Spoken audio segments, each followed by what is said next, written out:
जी अस्सलाम वालेकुम dear students, hopefully आप सब लोग ठीक होंगे। मैं हूं प्रोफेसर मोहम्मद नुमान और आज के इस ऑनलाइन लेक्चर में हम लोग एक्सरसाइज 5.4 फर्स्ट ईयर मैथमेटिक्स की करेंगे, जिसमें पार्शियल फ्रैक्शन का फोर्थ क्वेश्चन डिस्कस करेंगे।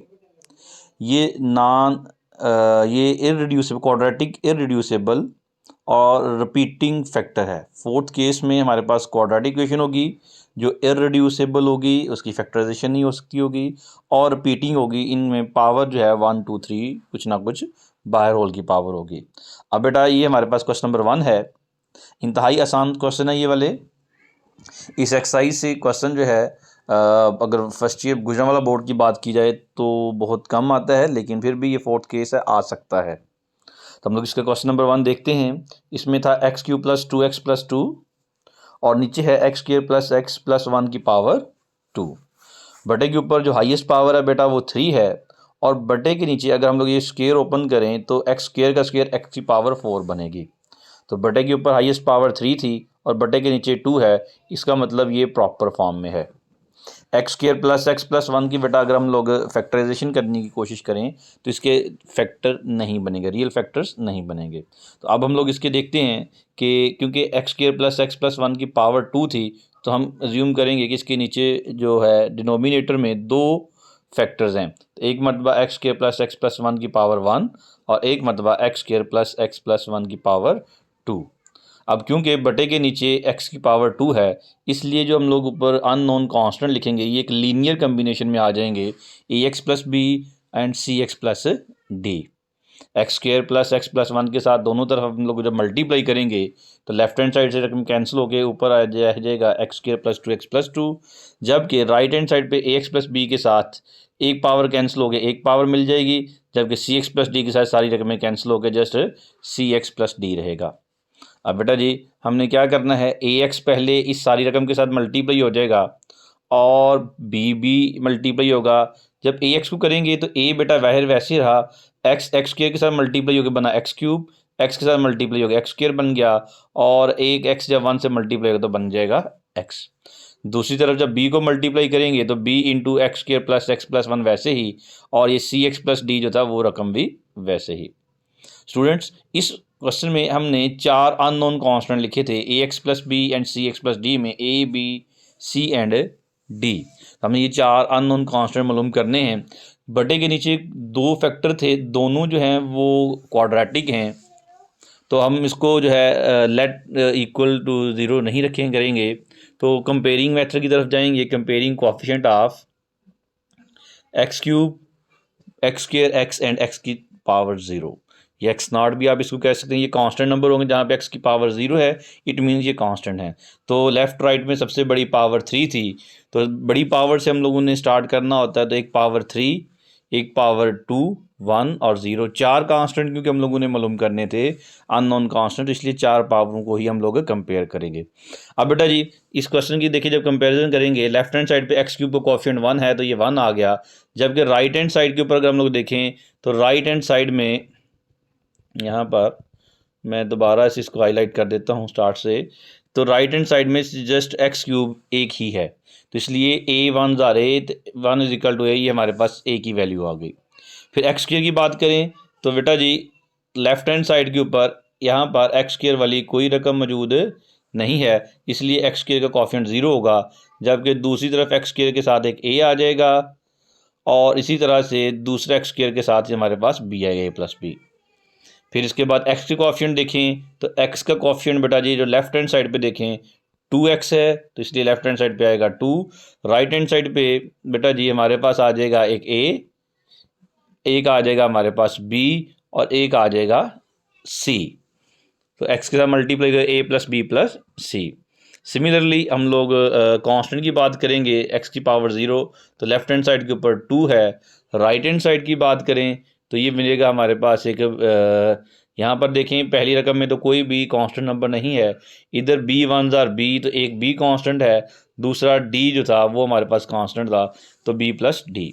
अब इक्वेशन 1 से हमारे पास बेटा जी a की वैल्यू आ गई, a की वैल्यू को इक्वेशन 2 में पुट करेंगे तो 0 is equal to 1 plus B, तो b की वैल्यू हमारे पास आ गई -1। a और b की वैल्यू को इक्वेशन 3 में पुट करेंगे तो हमारे पास स्टूडेंट्स c की वैल्यू आ जाएगी विच इज़ 2, 1 और -1 कैंसिल हो गए। और जब b की वैल्यू जो है वो इक्वेशन 4 में पुट करेंगे तो हमारे पास d की वैल्यू आ जाएगी विच इज़ इक्वल टू 3। तो ABCD की वैल्यू जो है वो हमने मालूम कर ली बिल्कुल आसानी के साथ। यही वैल्यू जब हम लोग ऊपर इक्वेशन में पुट कर देंगे AX + B over x square plus x plus 1 CX + D over x square plus x plus 1 का होल का स्क्वायर, तो हमारे पास रिक्वायर्ड जो है वो इसकी पार्शियल फ्रैक्शन हो जाएगी। तो ये बेटा हमारे पास इसका क्वेश्चन 1 था। टोटल 6 क्वेश्चन हैं, इंतहाई आसान सवाल है। अब इसमें देखें क्वेश्चन नंबर 2 जो है ये मैं आप लोगों को करवा देता हूँ। और अब क्वेश्चन नंबर 2 की बात करें तो यहाँ पर बटे के ऊपर x की पावर 2 है और बटे के नीचे देखेंगे x स्क्वायर प्लस 1 क्वाड्रेटिक और इररिड्यूसिबल फैक्टर है, और जबकि इसके साथ एक लीनियर फैक्टर भी मौजूद है। तो बेटा जी इसकी जब हम पार्शियल फ्रैक्शन करेंगे ये तो प्रॉपर फॉर्म में है क्योंकि नीचे पावर बड़ी 5 बनेगी, ऊपर बड़ी पावर 2 है। अब इसके फैक्टर्स बनेंगे 2 हमारे पास ये तो एक आ जाएगा x स्क्वायर प्लस 1 की पावर 1, फिर x स्क्वायर प्लस 1 की पावर 2 और एक x माइनस 1। तो 3 फैक्टर्स बनेंगे, 2 ये रिपीटिंग फैक्टर थे, एक ये लीनियर था। जब x स्क्वायर प्लस 1 नीचे x की पावर 2 है तो इसमें जो कम्बिनेशन बनेगा linear combination ax plus b। अगले को में देखें दोबारा से x की पावर 2 है तो कम्बिनेशन बेटा जी cx प्लस d, और जब x की पावर 1 है तो सिंगल कांस्टेंट आ जाएगा e। हमने दोनों तरफ हर टर्म को एलसीएम के साथ मल्टीप्लाई करना है which is x square plus 1 का स्क्वायर इंटू x माइनस 1। हर रकम को मल्टीप्लाई करेंगे, लेफ्ट हैंड साइड से कैंसिल हो गए, सिर्फ x स्क्वायर मिलेगा। ax प्लस बी में एक x स्क्वायर प्लस 1 की पावर कैंसिल हो गई, एक रह जाएगी और साथ x माइनस 1 आएगा। cx प्लस डी के साथ x स्क्वायर प्लस 1 सारा कैंसिल हो गया, सिर्फ x माइनस 1 आएगा। और x e के साथ जब मल्टीप्लाई करेंगे तो x माइनस 1 वाली रकम कैंसिल हो गए, x स्क्वायर प्लस 1 का स्क्वायर आ जाएगा। और बेटा जी ये पुट करने के बाद हमने इसको इक्वेशन 1 का नाम दिया। अब हम लोग देखें तो ax प्लस बी के नीचे क्वाड्रेटिक फैक्टर है, हम लोग इक्वल टू 0 नहीं रखेंगे। cx प्लस डी के नीचे क्वाड्रेटिक फैक्टर है, रकम को 0 की इक्वल नहीं रखेंगे। जबकि जो तुम्हारे पास थर्ड पार्शियल फ्रैक्शन थी इसकी उसमें x की पावर 1 है, ये लीनियर और नॉन रिपीटिंग फैक्टर है, और लीनियर नॉन रिपीटिंग फैक्टर को हम लोग इक्वल टू 0 रखते हैं। तो सबसे पहले इसी फैक्टर को जो ई वाला फैक्टर था इसको हम लोगों ने लेट कर लिया जी x माइनस 1 इक्वल टू 0। यहाँ से x की वैल्यू 1 आएगी और इसको जब इक्वेशन 1 में पुट करेंगे जहाँ जहाँ x माइनस 1 ना वो रकम 0 हो जाएगी और जहाँ नहीं है वहाँ पर x की वैल्यू 1 आएगी।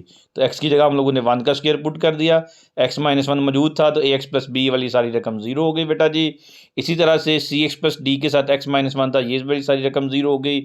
और यहाँ पर e वाली रकम के साथ x की जगह 1 पुट करेंगे, 1 का स्क्वायर प्लस 1 होल का स्क्वायर, 1 का स्क्वायर 1 आ गया, 1 का स्क्वायर 1 प्लस 1 बेटा करें तो होता है 2, 2 का स्क्वायर करेंगे तो वो मिल जाएगा 4e, और 4 इधर आगे डिवाइड होगा तो हमारे पास e की वैल्यू आ गई 1/4। अब टोटल हम लोगों ने स्टूडेंट्स यहाँ पर 5 कांस्टेंट लिखे थे a b c d and e। तो इन 5 कांस्टेंट को जो हम लोगों ने मालूम किए थे इनमें से मालूम करने थे उनमें से एक हम लोग मालूम कर चुके हैं which is e is equal to 1/4। बाकी रिमेनिंग हम लोगों ने मालूम करने हैं। तो हम लोग देखते हैं कि ये जो हमारी पार्शियल फ्रैक्शन थी इसमें कोई भी फैक्टर ऐसा नहीं है जिसको और हम लोग इक्वल टू 0 लेट कर सके। तो फिर स्टूडेंट्स हम लोग क्या करेंगे, हम इसको कंपेयरिंग कोएफिशिएंट की तरफ लेके चलेंगे। अब उसमें देखें जी हमने क्या किया, इक्वेशन 1 जो थी इसको एक्सपेंड कर देंगे। इक्वेशन 1 को एक्सपेंड करेंगे तो ax प्लस बी था, इसके साथ x स्क्वायर प्लस 1 और x माइनस 1 को आपस में मल्टीप्लाई कर दिया। x स्क्वायर को x के साथ करेंगे तो x क्यूब मिलेगा, x स्क्वायर को 1 के साथ मल्टीप्लाई करेंगे माइनस x, 1 को x के साथ मल्टीप्लाई करेंगे तो x आएगा, और इसी तरह से जब 1 को -1 के साथ मल्टीप्लाई करेंगे तो माइनस का 1 मिल जाएगा। सी एक्स प्लस डी के साथ हमारे पास x माइनस 1 वैसे ही रहेगा, और इसी तरह से इस x स्क्वायर प्लस 1 का स्क्वायर ओपन करेंगे तो a प्लस बी का स्क्वायर x स्क्वायर का square x4, 2ab 2x square plus 1 मिलेगा। अब बेटा जी ए x के साथ जो था x अंदर मल्टीप्लाई होगा तो हमारे पास क्या मिलेगा, यहाँ पर देखिएगा a जो था ये आ गया x मल्टीप्लाई x क्यूब के साथ x4, फिर x मल्टीप्लाई होगा x स्क्वायर के साथ x स्क्वायर, और ये जब x स्क्वायर के साथ होगा तो x क्यूब, और x मल्टीप्लाई का तो -1 के साथ तो x मिलेगा।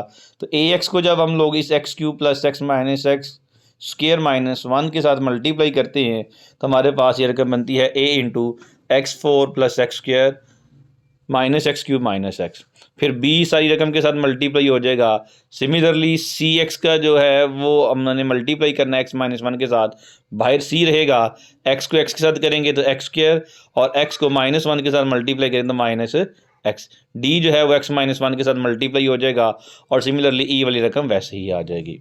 तो ये हम लोगों ने इनको जब मल्टीप्लाई कर लिया तो स्टूडेंट्स अब हम लोगों ने करना है कांस्टेंट मालूम करने थे। टोटल कांस्टेंट हमारे पास 5 थे, एक हम लोग मालूम कर चुके हैं और पीछे रह गए थे 4। तो 4 बड़ी पावरों को हमने कंपेयर करना है। बेटा हम लोग देखें यहाँ पर x की पावर 4 है जो बड़ी है, तो कंपेयरिंग करेंगे कोएफिशिएंट ऑफ x की पावर 4, x3, x स्क्वायर और x and x not. x not अगर आप ना भी करें तो हमारा काम जो है वो चल जाएगा, क्योंकि हमने 4 कांस्टेंट मालूम करने हैं, टोटल 5 थे, एक हम लोग ऑलरेडी मालूम कर चुके हैं। अब बेटा x4 की बात करें तो इक्वेशन में देखिए यहाँ पर x4 वाली कोई रकम नहीं है, तो x4 का कोएफिशिएंट 0, और इधर से ax4 का a आ जाएगा, और इसी तरह से ex4 का e आ जाएगा। तो a0 is equal to a plus e, हमारे पास ए इक्वेशन मिल गई। फिर एक्स क्यूब यहाँ पर कोई नहीं है लेफ्ट हैंड साइड पे, तो उसका जगह पर कोएफिशिएंट 0, एक्स क्यूब यहाँ से a इंटू माइनस वन मिलेगा, b इंटू एक्स क्यूब मिलेगा, और ये हमारे पास 2 मिल जाएंगे माइनस ए प्लस बी, ये एक्स क्यूब। फिर एक्स स्क्वायर की बात करें, लेफ्ट हैंड साइड पे एक्स स्क्वायर का कोएफिशिएंट 1 है, राइट हैंड साइड पे a इंटू एक्स स्क्वायर का a मिलेगा, b into minus x square के साथ करेंगे तो माइनस b मिलेगा, और इसी तरह से c इंटू एक्स स्क्वायर करेंगे तो c मिलेगा, और दूसरा e into two x square का करेंगे तो 2e। तो x के स्क्वायर में हमारे पास ये रकमें आ गई। फिर x की बात करें तो लेफ्ट हैंड साइड पे फिर x वाली कोई रकम नहीं, तो उसका कांस्टेंट 0 होगा, और उसके बाद हम लोग देखते हैं तो 0 कांस्टेंट था। राइट हैंड साइड की तरफ देखेंगे जी, तो x वाली रकम a इंटू माइनस एक्स करेंगे तो माइनस a आ जाएगा, इसी तरह से b को x के साथ मल्टीप्लाई करेंगे तो प्लस b बनेगा, और इसी तरह से बेटा जी b के बाद c को माइनस एक्स के साथ करेंगे तो माइनस c, d को x के साथ मल्टीप्लाई करेंगे d, e वाली रकम में कोई भी x वाली रकम मौजूद नहीं है, और ये छठी टर्म कांस्टेंट के साथ ही है। अगर आप ना भी करें तो कोई बात नहीं है, अगर करना हो तो कांस्टेंट लेफ्ट साइड पे कोई नहीं है। राइट हैंड साइड के ऊपर कांस्टेंट की बात करें, एक माइनस बी था और एक माइनस डी और प्लस ई था, ये हमारे पास कांस्टेंट थे। अब बेटा जी ई की वैल्यू क्योंकि हम लोग ऑलरेडी मालूम कर चुके हैं, ई की वैल्यू जो थी वो स्टूडेंट्स हम लोग मालूम कर चुके हैं। ई की वैल्यू इक्वेशन है, ये जो ई की वैल्यू थी इक्वेशन 2 में पुट करेंगे a प्लस ई में, तो put e is equal to 1/4 in equation 2, तो हमारे पास a की वैल्यू मिलेगी -1/4। अब ये जो a की वैल्यू है इसको इक्वेशन 3 में पुट करेंगे तो हमारे पास जो है वो b की वैल्यू आ जाएगी। पुट करेंगे जी value of a in equation 2, तो 0 माइनस ए था तो -4, दूसरी तरफ जाके प्लस हो जाएगा, b की वैल्यू आ गई। अब बेटा जी हम लोगों ने वैल्यू ऑफ ए बी और ई जो थी इसको इक्वेशन 4 में पुट किया, तो इक्वेशन 4 में पुट करेंगे तो हमारे पास सी की वैल्यू आ जाएगी। इनकी वैल्यू पुट करने के बाद putting value of B and E in equation 6, और यहाँ से हमारे पास डी की वैल्यू जो है वो निकल आएगी। तो ये ए बी सी डी की वैल्यू जो है वो यहाँ से हमें मिलती चली जाएंगी। 5 में पुट करके भी आप लोग ये वैल्यू निकाल सकते हैं। ये तमाम वैल्यूज़ बेटा अपने क्वेश्चन में पुट करेंगे। अब यहाँ पर आप एक काम कर सकते हैं स्टूडेंट्स कि आप इस क्वेश्चन को यहाँ तक कंप्लीट करके छोड़ दें, ठीक है, यहीं तक कंप्लीट कर लें, नीचे आप ना करें। ये नीचे इसकी सिंप्लीफिकेशन है, अगर कर लें तो बहुत अच्छी बात है कि एलसीएम लेंगे बस जस्ट, और नीचे बटे का बटा मल्टीप्लाई हो रहा है। अगर नहीं भी करेंगे तो कोई इशू नहीं है, आप इसको आसानी के साथ जो है यहाँ तक छोड़ दें, नंबर आपको जो है वो मिल जाएंगे। ठीक हो गया जी। आज का लेक्चर इतना ही था। 2 क्वेश्चन हम लोगों ने यहाँ डिस्कस किए, एक क्वेश्चन हम लोग कल डिस्कशन क्लास में करेंगे। कोई बात कोई क्वेश्चन हो वो आप लोग कीजिएगा बेटा। कल होपफुली हमारा जो ऑनलाइन लेक्चर का जो है वो लास्ट डे हो, और मंडे से फिजिबल क्लासेस पॉसिबली स्टार्ट हो जाएंगी। तो स्टूडेंट्स मंडे वाले दिन जब आप लोग आएंगे तो चैप्टर 5 हमारा क्योंकि कंप्लीट हो चुका है आज, तो आपने मंडे वाले दिन चैप्टर 5 की कंप्लीट असाइनमेंट बनानी है। चैप्टर नंबर 5 कंप्लीट एक्सरसाइज 5.1 से लेकर 5.4 तक तमाम क्वेश्चन स्टूडेंट्स आप लोगों ने करने हैं, और अच्छे तरीके से करके आइएगा।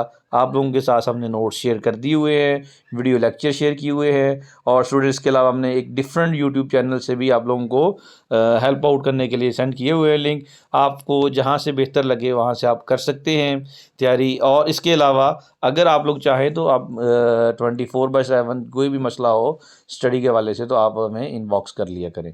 ठीक है जी, नेक्स्ट लेक्चर तक अल्लाह हाफिज़।